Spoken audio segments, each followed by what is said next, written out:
क्या कभी आपके जीवन में ऐसी सिचुएशन आई है जब आपने पूरी ईमानदारी से अपने कर्तव्यों का पालन किया हो, कभी किसी का अहित ना सोचा हो, किसी का अधिकार ना छीना हो, फिर भी जिंदगी में एक ऐसा अभाव रह गया हो जिसका जवाब आपके पास ना हो?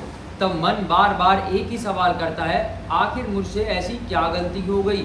आज की ये कथा इसी गहरे सवाल से जुड़ी हुई है। एक ऐसे राजा की कथा जिसके राज्य में किसी चीज की कमी नहीं थी, जिसकी प्रजा उससे बहुत प्रेम करती थी, लेकिन खुद राजा का अपना आंगन सूना था। और जब उसने अपने वर्तमान जीवन के हर कर्म को देखा तो उसे अपनी कोई गलती नजर नहीं आई। लेकिन फिर ऋषि लोमश ने उसके पिछले जन्म का वो कर्म बताया जिसे सुनकर पूरी प्रजा भी हैरान रह गई।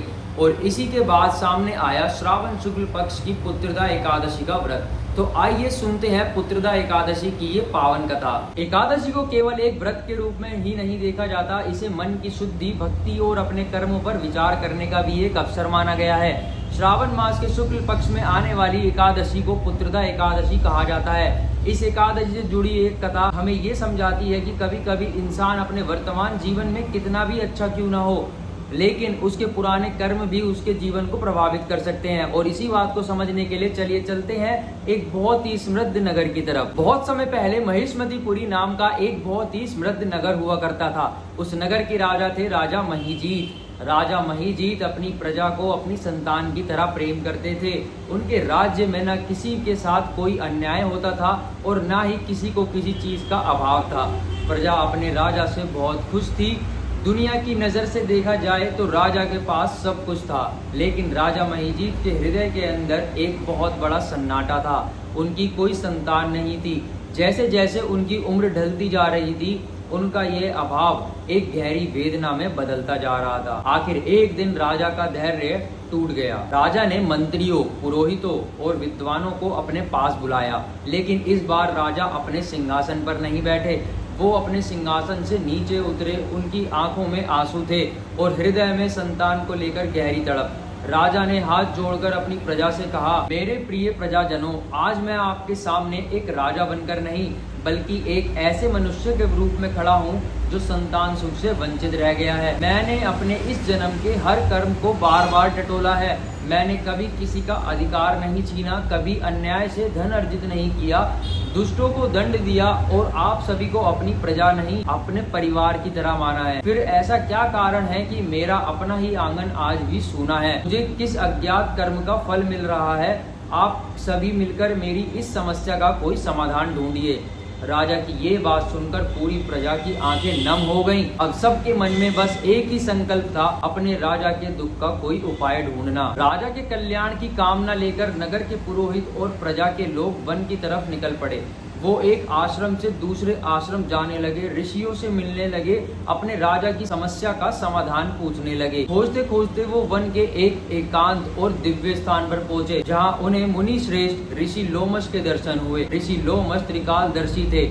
ऋषि ने प्रजा को इतनी बड़ी संख्या में देखा अपने पास, तो उन्होंने पूछा, आप सभी इतनी संख्या में इस वन में किस चिंता को लेकर आए हैं? मुझे बताइए, मैं आपके हित के लिए क्या कर सकता हूँ? तब प्रजा ने ऋषि लोमश के सामने अपने राजा का पूरा दुख रखा। उन्होंने कहा, हे ब्रह्म ऋषि, हमारे राजा महीजीत संतान सुख के लिए बहुत तड़प रहे हैं। कृपा करके अपनी दिव्य दृष्टि से देखिए कि उनसे ऐसा कौन सा कर्म हुआ है जिसके कारण उनका आंगन आज भी सूना है। ऋषि लोमश ने अपनी आंखें बंद की और वह ध्यान में लीन हो गए। कुछ समय बाद उन्होंने आंखें खोली और जो बताया उसे सुनकर प्रजा भी हैरान हो गई। ऋषि लोमश ने कहा, हे प्रजाजनों सुनो, तुम्हारे राजा महीजीत पिछले जन्म में कोई एक साधारण व्यापारी थे।